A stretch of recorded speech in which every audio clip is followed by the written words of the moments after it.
এগৰাকী আইনৰ ছাত্ৰীক দিন দুপৰতে বহিৰাগতই খেদি খেদি মাৰপিট কৰিব পৰা হ'ল।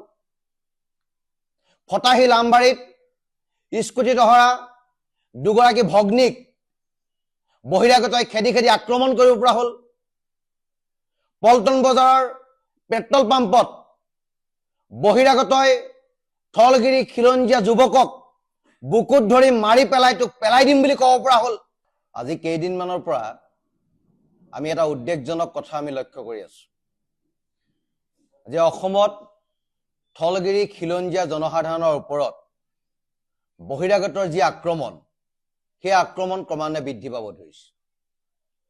সিদিনা ঐতিহাসিক শিৱসাগৰ নগৰৰ মাজমজিয়াত যিটো কাণ্ড সংঘটিত হৈছিল, সেই কাণ্ডই অসমৰ ৰিমৰ পৰা সিমূলে থকা থলগিৰি খিলঞ্জীয়া ৰাইজৰ বুকু কঁপাই তুলিছিল। আৰু সেই ক্ষোভৰ জুই ক্ৰমান্বয়ে নিৰ্বাপিত হোৱাৰ সময়তে পুনৰ কাৰ্বি আংলঙত এখিনি বহিৰাগতই থলগিৰি খিলঞ্জীয়া ৰাইজক গো বেক টু চাইনা বুলি ক'ব পৰা হ'ল। আৰু আজি গুৱাহাটীৰ মাজমজিয়াত ফেন্সি বজাৰত এগৰাকী আইনৰ ছাত্ৰীক দিন দুপৰতে বহিৰাগতই খেদি খেদি মাৰপিট কৰিব পৰা হ'ল।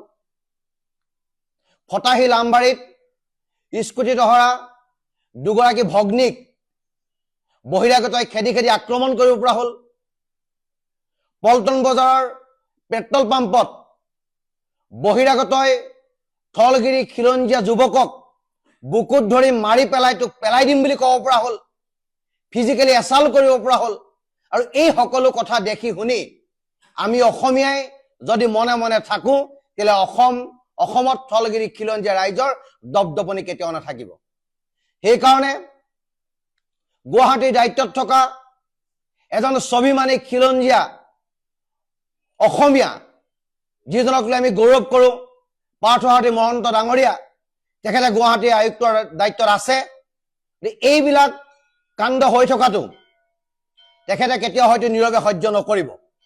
সেইকাৰণে আমি শিৱসাগৰৰ পৰা দাবী উত্থাপন কৰিব বিচাৰিছো যে অনতি বিলম্বে ফিৰিঙতিৰ পৰা যাতে খান্দবদা নহয়, তাৰ আগতেই এই দুষ্কৃতিকাৰীসকলক এৰেষ্ট কৰি জেল হাজতলৈ প্ৰেৰণ কৰিব লাগে।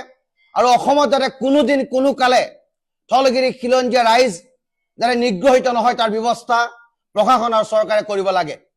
আৰু যদি এই কামটো নকৰে, তেতিয়াহ'লে অনাগত সময়ত অসমৰ যি পৰিৱেশ আৰু পৰিস্থিতি হ'ব, তাৰ কাৰণে অসমৰ কোনো ৰাইজ জগৰীয়া নহ'ব। কাৰণ এইখন অসম আমাৰ অসম, এইখন অসম থলগিৰি অসম, এইখন অসম খিলঞ্জীয়া ৰাইজৰ অসম।